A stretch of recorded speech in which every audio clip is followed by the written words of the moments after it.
Hello guys, good morning. Ito po yung ginagawa namin ngayon. Next vlog namin.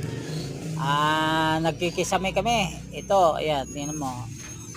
Tingnan nyo po yung ano namin, yung ginagawa namin. Yan.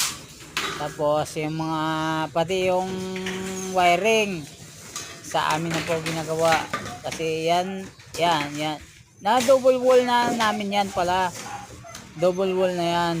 Mga yan o, tingnan nyo mga double wall na yan. Pati aircon ginawa ko na yan o, sa aircon. Kaso lang sukat ng aircon 1.5 lang. Hindi 1.5, 3/4 lang pala yung aircon nga kakabit. Yan yung ginagawa namin. Kikisame na namin yan. Yan.